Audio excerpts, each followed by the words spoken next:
पसायदान.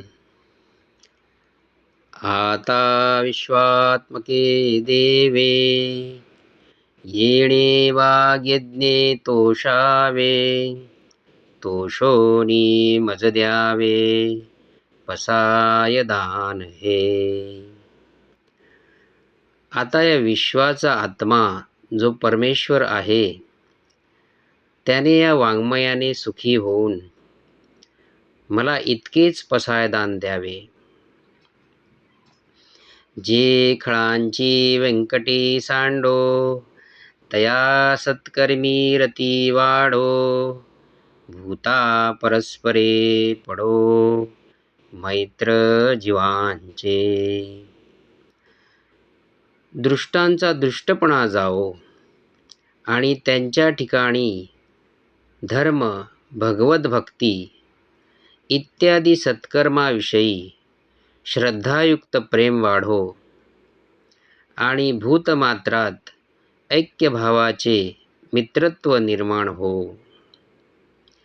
दुरितांचे तिमिर जावो, विश्वस्वधर्मे सूर्य पाहो.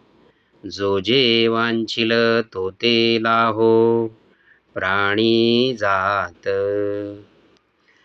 पापाचा अंधार नष्ट हो, हे जग स्वधर्मरूपी सूर्याने प्रकाशित हो.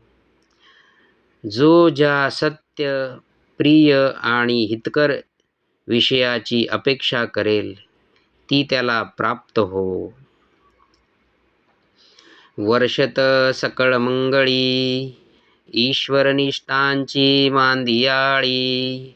अनवरत भूमंडळी, भेटतू भूता. सर्व मंगळाचा वर्षाव करणारे जे संत सज्जनांचे समुदाय, त्यांची भेट या भूतलावर सर्व भूतमात्राला अखंड हो. चला कल्पतरूंचे आरव, चेतना चिंतामणीचे गाव. बोलते जे अर्णव पीयूषाचे. हे संत सज्जन चालत्या कल्पवृक्षाचे अंकुर आहेत, जे चिंतामणीचे सचेतन गाव आहेत, जे अमृताचे बोलते समुद्र आहेत. चंद्रमे जे आलांछन, मार्तंड जे तापहीन. ते सर्वाही सदा सज्जन, सोय रे हो तू. जे संत कलंकरहित चंद्रमा आहेत, जे उष्णतारहित सूर्य आहेत, ते सज्जन सर्वांना सर्व काळ प्रिय होत. किंबहुना सर्वसुखी, पूर्ण होऊनी तिही लोकी. भजिजो आदि पुरखी, अखंडित. फार काय सांगावे, त्रैलोक्यातील देव, मनुष्य, उरग या तीनही लोकांनी सर्व सुखांनी पूर्ण होऊन आदिपुरुष परमात्म्याची अखंड भक्ती करावी. आणि ग्रंथोपजीव्ये, विशेषी लोकीये. द्रष्टाद्रष्ट विजये, होवावेजी. या मृत्यूलोकात विशेष करून हा ग्रंथच ज्याचे जीवन आहे, त्यांनी इहलोकीच्या आणि परलोकीच्या भोगावर विजय व्हावे. येथ म्हणे श्री विश्वेश्वराओ, हा होईल दान पसाओ.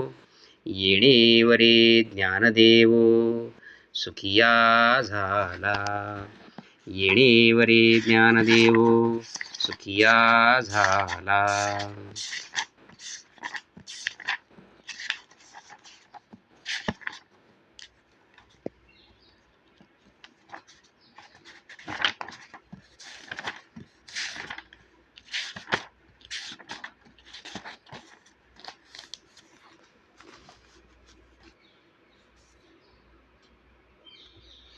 आणि अशी प्रार्थना केल्यानंतर विश्वाचे प्रशासन करणाऱ्या राजा विश्वात्मक सद्गुरू श्रीकृष्ण स्वरूप निवृत्तीनाथ संतुष्ट होऊन या प्रार्थनेविषयी असे म्हणाले, हा आमचा दानाचा प्रसाद अवश्य होईल. या वराने ज्ञानेश्वर संतुष्ट झाले.